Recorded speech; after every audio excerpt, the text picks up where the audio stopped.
Alright, what's up, guys? So, WrestleMania uploaded a video titled 10 Finishers WWE Wrestlers Retired. Yeah, because there's that time when wrestlers, I'm about like, where this move come from? Like, they ain't did this before. I don't even remember Kevin Owens. I almost said Kevin Hart.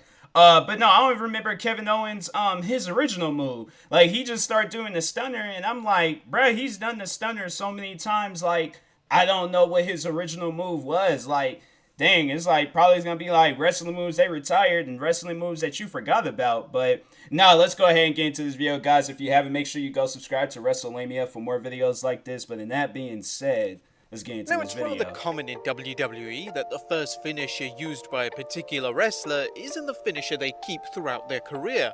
They can often change their finisher until they can find a move that fits their character perfectly. Sheamus' Also, a wrestler may original, introduce yeah. a new and completely fresh finisher in the middle of their career, and they often do this to mix things up and keep things exciting when it comes to their presentation and moveset. However, after a while, this new finisher can often just be forgotten about by the wrestler, and they could just revert back to using the finisher that fans love so much. But which finishes? It's like I just feel like that the pedigree and the stunner, like it was more common. That's why I'm like, me, if I became a wrestler, I'm like, I want to do either a move that's like, that hasn't been like, or is not as used as much, and have it where that's my finisher, or create a move myself. But I'm like, I don't want to take like a move that's been used by somebody already and then like try to turn it into something. I'm like, or add more to it. I'm like, they've already did what they need to do with that move. So I'm like, yeah, the stunner, I feel like I would want to do that. But what other moves? Like rock bottom, freaking a tombstone, maybe a choke slam. I feel like a choke slam, anybody can, any big wrestler. I'm not no big wrestler, so I'm not a wrestler at all, but I'm not big. But anyways, but yeah, it's like it's one of those things where I'm like, I want to use like a unique move, something that's just nobody has ever did before, or a move that's not as common, and then turn it into a finisher. But Were anyways. they? Well, join us now as WrestleMania looks at 10 finishes that WWE wrestlers retired. Be sure to subscribe and hit that notification bell for daily wrestling videos, and follow us on Facebook for exclusive lists.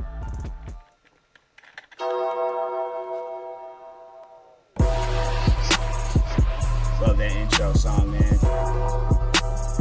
Shout out to WrestleMania. Number 10, Dean Ambrose, the original Dirty Deeds. When the Shield debuted in WWE in 2012 at the Survivor Series pay-per-view, one of the first things fans noticed was that all three had extremely different wrestling styles. Rollins was more of a high flyer, Reigns was a powerhouse, and Dean Ambrose was a more masterful brawler. These different wrestling styles also extended to their finishes, and whilst Rollins and Reigns kept their finishes, those being the curb stomp and the spear for the majority of their careers, Ambrose would change his finisher after around a year on the main roster. Originally, he would use a headlock driver as his finisher, and the interesting thing about this move is that it was still called the Dirty Deeds.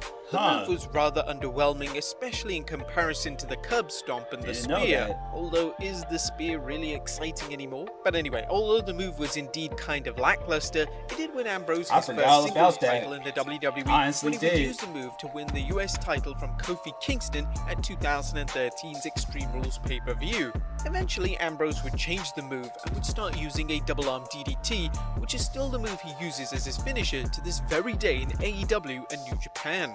Number 9, Shawn Michaels, Teardrop Suplex. Believe it or not, at one stage of his career, Shawn Michaels used to use Sweet Chin Music as a standard traditional move. His actual finisher would be that of a Teardrop Suplex, a move that is very similar to Kurt Angle's Angle Slam. The move was rather underwhelming for HBK, especially as a finisher, but it wasn't until HBK was informed by Pat Patterson that the Sweet Chin Music would be a much better fit for him as a finisher, and of course the move took off.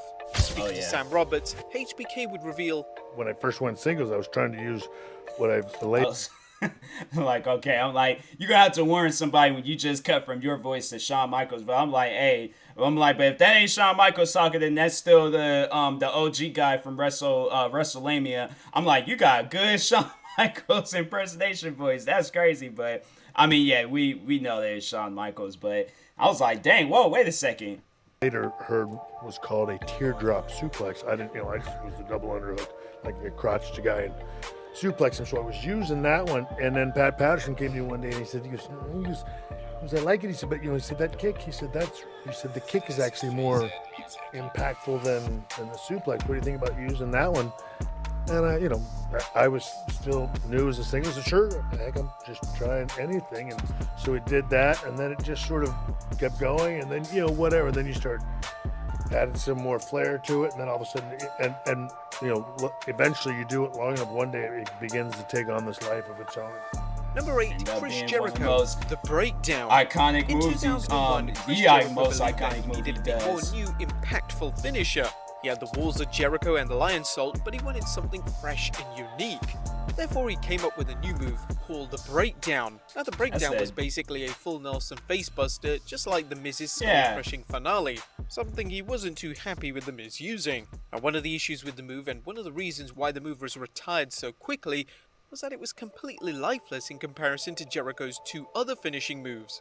Now, notably, the move was responsible for winning Jericho his first ever world title when he pinned The Rock in the Acclaim match at 2001's No Mercy pay-per-view. However, soon after Jericho's big win, the finisher would be retired completely, and Jericho would revert back to his 2 other finishing moves, which was a decision welcomed by a lot of Jericho fans. Number 7, The Rock, Running Shoulder Breaker.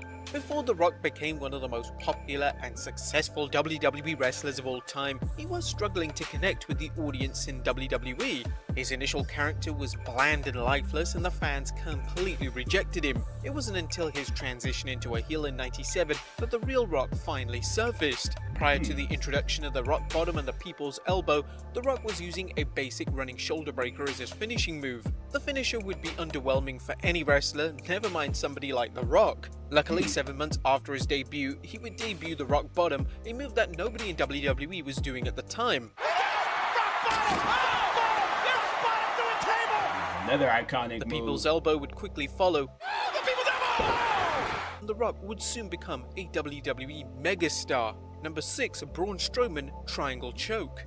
Former Universal Champion Braun Strowman would make his debut in the summer of 2015. It's like he grabs them and part then of he the Wyatt just family. slams them. He It's was kind of like extremely green, and his matches and moveset were designed to like the protect Great him. Khali or something like WWE that. did a decent job in not exposing Braun for the rookie that he was. The Monster Among Men's initial finisher would be that of I lifting remember. arm Yeah, triangle choke, okay. a I remember devastating that. looking move Yep, that truly I added to remember. Braun's presence and aura. To get the move over, Braun would use his finisher to win his first ever pay-per-view match when he would team with the Wyatt family to defeat the trio of Dean Ambrose, Roman Reigns and Chris Jericho. Braun would get the win for his first team when he would choke out Jericho using his newly debuted finisher. Soon after Braun's debut, the choke was quickly dropped from his arsenal, and in place came a basic running power slam, a move that fans have been eager to see to be replaced ever since. Come on, they can surely come up with something more creative than that. Number 5, Randy Orton Ozone. It's fair to say that the RKO is without a doubt one of the most popular finishing moves in WWE history. Oh yeah. Here comes Ziggler. The fact that it became a whole trend, like, that's the crazy thing about it, where you got kids in schools getting hit with an RKO. Like, that's why I was scared at times, because I'm like, bruh, like, I could get hit with an RKO at any given moment of my life. Like, that's the scary part about being a wrestling fan. Like, if somebody asks, I feel like if somebody were to ask me, like, do you know what the RKO is? I'm just going to lie and be like, no. Like, I don't know anything about wrestling, Randy Orton, RKOs, none of that stuff. Rock bottoms, double choke slams, and all that. I'm like, nope, don't know anything about it, so. Famous, sir. Randy Orton countered. Crazy. However, Randy Orton hasn't always used the famous move as his finisher, as at one stage of his career, he was struggling to find his groove, and his finishing move was a great indication of this struggle. When Orton debuted on SmackDown in 2002, he would use a finishing move known as the Ozone. Now, this move would later be used by MVP, but he would rebrand the move as the Playmaker when he debuted in 2006. The move itself is rather anticlimactic, and it's not appropriate for a big star like Orton. But fast forward to 2003, and Orton had been handpicked to be a member of the Evolution stable on Raw. He would then debut a new finisher in one of his first matches as part of the stable, as during a match with the Hurricane on Raw, he would hit the RKO for the first time to win the match, and the RKO would remain as his finisher to this very day. Number 4, Sheamus High Cross. Yeah, when what was Sheamus his first wrestling burst move? into I the scene forgot in about WWE, it would take him some time to find the finishing move that he would be using throughout his career. Long before Sheamus would be hitting the bro kick on his opponents, he would be using a finishing move known as the High Cross. The High Cross was a crucifix powerbomb I guess which I looked remember that, but at extremely the similar same to time, that I'm of like, Razor dang, Ramon's it's been Razor's years, Edge. bro. The move was slowly fizzled out of Sheamus' arsenal completely by the time that he won his second WWE title in the summer of 2010. There were rumors at the time that Vince McMahon felt the move was too dangerous, whereas others said that the move was retired because it took too long to set up and Sheamus needed a more impactful finishing move, hence the introduction of the Brogue Kick. Number 3. Seth Rollins front falling DDT. In 2015, shortly after Seth Rollins won the WWE title in the main event of WrestleMania 31, Vince McMahon decided to ban his finishing move. The curb stomp was banned because McMahon believed that the move looked dangerous and was going to give the WWE talent a concussion. How McMahon came to this rationale is unknown, as the curb stomp has never injured anyone and was a completely safe move for a wrestler to take. I know, because it's like, my thing is that if you don't put enough pressure like on their head, like you just, my thing is like, I feel like the wrestler that's like, you know, getting hit, like they're the ones that should like gonna have like the reaction. But I'm like, look, all you have to do is just put your foot like on the like back of my neck, just let your foot just follow my like, or like my head, or you know, area and things, but don't like actually slam my head and things like in the mat and stuff. Yeah, of course that will, you know, do it, but it's like just have like a reaction when you do it, but just, you know, like let your leg just be like light and things. Let your leg be as light as possible, and then you just let me do the slam, and then, you know, like, see, I paid you, you know, you watching wrestling like since you like what 9-10 years old, like you pick up on that stuff, you know, you focus on it and things. So yeah, I'm like, yeah, you don't like actually like curb stomp somebody's head, then yeah, of course it's gonna give them a concussion. But it's like, yeah, if you just let your leg just flow with the person's head, and then you just let them sell it and things, because that's overall what it is, like the sell from that wrestler and things, or both wrestlers. But yeah, it's, you know, I don't think that because even when they had banned that, then he was doing the pedigree, I'm like, bro, that's, come on, man, like they need to go back to the curb stomp. But anyways, like the buckle bomb. But moving forward, Rollins would use a front falling DDT, a move that was a huge downgrade in comparison to the curb stomp. Prove it! You're not kidding! Everybody else has been taken out! Oh! Spiked on his head! I feel like it could be like a move he does before he does like the curb stomp. Rollins would soon retire his finisher when he would begin to use Triple H's pedigree to tie into the storyline he was in at the time with the Authority. Number 2, Samoa Joe, Muscle Buster. Samoa Joe has been synonymous with the Muscle Buster, as many fans, when they would think of the move, would instantly think of Joe. However, in 2015, he was forced to retire the move in WWE forever. In a dark match in the summer of 2015, Joe would hit a muscle buster on Tyson Kidd, and unfortunately, it resulted in Kidd seriously injuring his neck and spine. Oh, wow. Following the incident, Kidd would never wrestle again, and WWE quite rightly decided to ban the muscle buster. Moving forward, Joe would use the coquina clutch to finish off his opponents.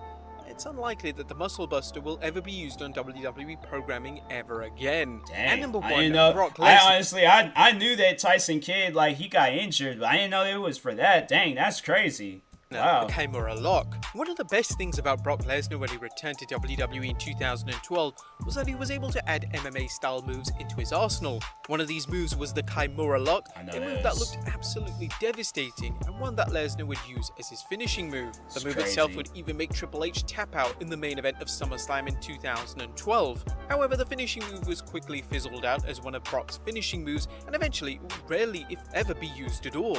In its place, Lesnar would continue to use the F5, and it was never indicated why Lesnar stopped using the submission move as his finisher. But there you have it, folks. Yeah, no, 10 finishes that WWE wrestlers retired. Of course There's probably plenty more, so look out for a part 2 in the near future. Be sure to leave there's some other wrestlers I was like, I could feel like them, like, wrestling they content. used to do some things.